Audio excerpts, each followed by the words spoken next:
Welcome to the Land Your Bet Sports Betting Show. A little bit of a late start here on Sunday as we look at two Game 7s. I've got 4 picks total between these two games. The Knicks and the Pacers tip off first. Then we got those Nuggets and the Timberwolves in the later part of the day. Going to be going live as well, 1:30 p.m. Eastern for the Knicks and Pacers specific live stream. Going to take a little break, watch that Knicks game, come back to you guys 6:30 p.m. Eastern. We'll take a look at the Nuggets and the Timberwolves in a live stream as well. So you guys bring your bets, jump in the comments. We'll go over that stuff together. I've got the record scrolling on the bottom line as well. Pretty good day on Saturday there, 3-1 plus 2 units. So continue to follow along and subscribe to that page if you're not yet doing so. Let's get into these bets. The man, the myth, the legend, Jalen Brunson, everything to Knicks fans right now. If they're going to win this game, my man needs to get 30 points. I think it's pretty simple here. I'm taking him 30 plus with the money line for the Knicks plus 104. Usually I've been hedging my emotions here and betting against the Knicks so that if they do win, all right, I lose my bets, but the Knicks one, can't do that here. Got to believe in Jalen Brunson and this Knicks squad to pull this one out.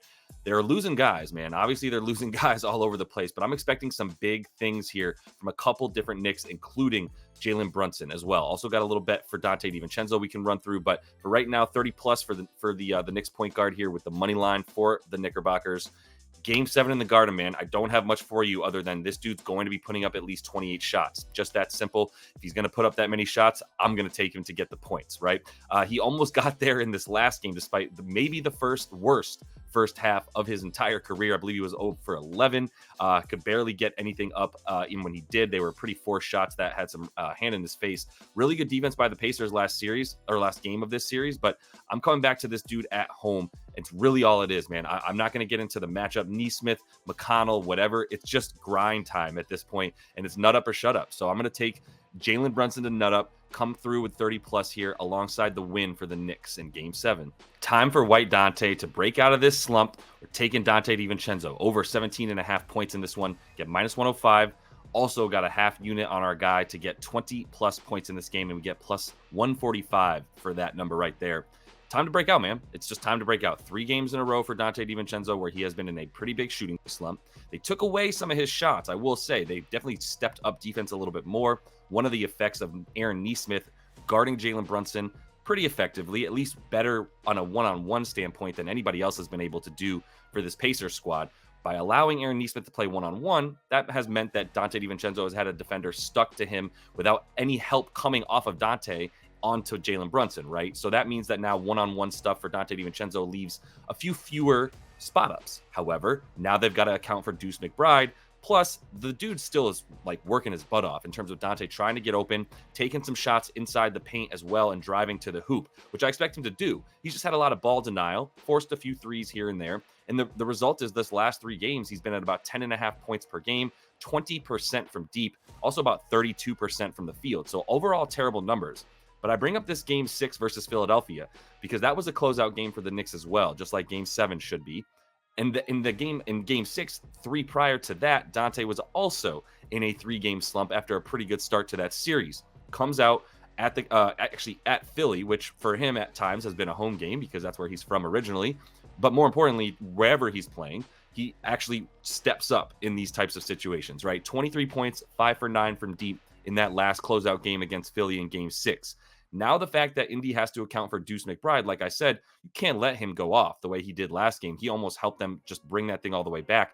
If Jalen Brunson wasn't so cold in the first half last game, I think there's pretty good reason to believe that the Knicks would have been in this thing all the way into the fourth quarter with a chance to win it. And if the Knicks find themselves in the chance to win it in the fourth quarter in this game, I'm taking them once again. For Dante, he's going to be just as vital of this role to this offense, right? Like, as far as Josh Hart goes, probably one fewer spot-up shooters in Josh Hart at this point. I don't know how much you can rely on him to score and be 100% in this next game here with that abdominal strain. So for Dante DiVincenzo, it's put up or shut up time as well. I'm going to back him pretty heavily here to put up in a situation that he's shown he can come through even after being in a slump for 3 prior. If you're wondering who I'm picking for that Minnesota and Denver game, I got the Nugs, man. We're going right back to them. I'm taking them with the money line here, and I'm adding Jokic 25 plus to it in a little same game parlay. This is him coming home, ready to go, man. And if you look at the way that they shot last game, this is me banking on a huge turnaround for this Nuggets squad who, in my opinion, man, they took some bad shots more than anything in that Game 6 loss. It was really about not just the fact that they shot 19% from deep.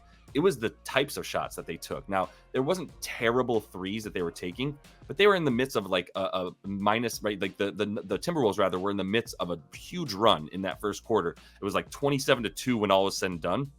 But basically, at one point, it was 18-0. And in that like 18-0 run that this Timberwolves team had, the Nuggets shot 6 threes. Why?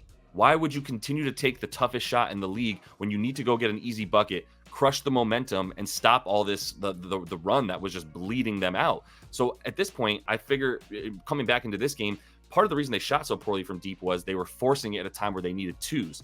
If you look at them at home, a little bit less reliant on the three, but still shooting it much more effectively. 36% on like basically the same amount of attempts. So it's not like they're relying on the three to carry them when they're at home. They're just way more efficient shooting it. I expect that to be the case here, where they have their home shooting percentage for three is 5 percentage points better than when they're shooting on the road, right? So it's going to be crucial to their wins that they're efficient, but they don't necessarily need to take more of them. That's a huge reason for why I like them to come back and win this game, is getting a lot of easy twos rather than forcing the threes, which has been sort of the correlation between their wins and their losses. As far as Joker getting 25 points, come on, man. It's the same concept here as Brunson getting 30. You know this dude's going to shoot at least 25 shots in this game. I still don't really trust the health of Jamal Murray, to be honest. He's a bit more of a fade for me than I would support his overs. But Joker, as a result, if you do think they're going to win, I just don't see them doing that without him getting 25 points, especially because when Rudy's in there, this is what we see. We see him going one-on-one with either Rudy or Cat and really focusing on getting his points in these situations. The only time he hasn't really done this, Rudy wasn't in the game, right? And it was a blowout in game 2, so do with that what you will. But we're going to back him to get 25 points, which should be as easy as death and taxes. Plus, we're taking the money line here for the Nuggets to pull it out in game 7. All that said, I still love Mike Conley in this series. My man has had an incredible playoffs, and we're going to keep going back to him. Over 19.5, we're taking PRA, all of them together here, because I think he's going to do a little bit of everything. He's what I call the adult in the room for the Minnesota Timberwolves, the dude that you trust at the end of the shot clock. You trust when things are going a little bit haywire to be out there on the floor because he needs to be the floor general. So we're going to take him to get the minutes here. At least 32 is what I would put him at. That's what he's been at in these close games, but I could see a few more minutes for him as well. Obviously, this is it. Like, there's no tomorrow if they lose this game. So the only under for him in this series came in game 2. It was a blowout. Plus, they didn't have Rudy Gobert, and this dude is way better with Rudy Gobert on the floor than without him. I'm not going to say way better. That's dramatic. But I will make clear that he is better with Rudy on the floor, and Rudy is for sure better with Mike Conley on the floor. So them together, you're going to get a lot of that sort of like a little bit extra from both of them when they're on the floor, sort of like a little bonus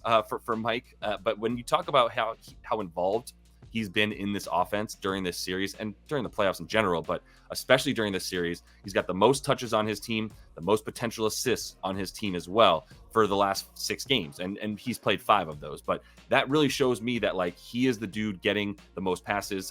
He's making the most passes, and he's standing at the top of the key as the point guard / on the wing, right, playing off of Ant Edwards. 2 really effective positions for him to be in, because when he's on the wing, he's going to get an imbalanced offense, right? If they do throw that double team at Ant Edwards, this is the man you want to be the outlet for him as the first pass out of that double team for Ant Edwards. Once he gets the ball with that first pass, now he's got an imbalanced defense. It's about 4-on-3, let's say, or maybe he's got about a 3-on-2 on his side of the floor, and he's able to take advantage of that really effectively. When they sag off of him, been taking that shot, about 9 field goal attempts per game outside of that game 2 blowout, where he didn't really take very many. He took like 4 in that game because he didn't really have to shoot.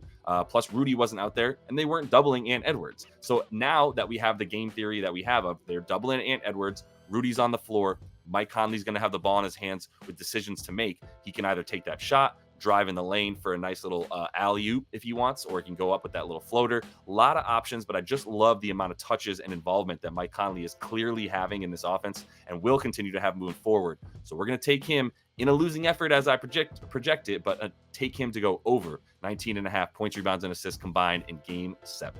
And that is all the time that I have for you guys in this one. Remember to jump back in at the for the live streams today, 1:30 p.m. Eastern here for the Knicks and Pacers. We'll get through some of those bets. You guys bring your bets, jump in the comments. Then we're going live again at 6:30 p.m. Eastern time there on the East Coast, so that we can make sure that we get some more bets in there for the Nuggets and the Timberwolves in their game 7. So splitting up the live streams to do it game by game. Join me at 1:30 p.m. Eastern. If you're not yet in the Discord as well, we got the link in the description of the video so you can get in there, get some of these bets that we're all bringing to you guys. Obviously, my stuff drops a little bit early in there, etc. So continue to follow along, y'all. Best of luck here in Game 7, and see you back here for those live streams. So until I do, happy betting.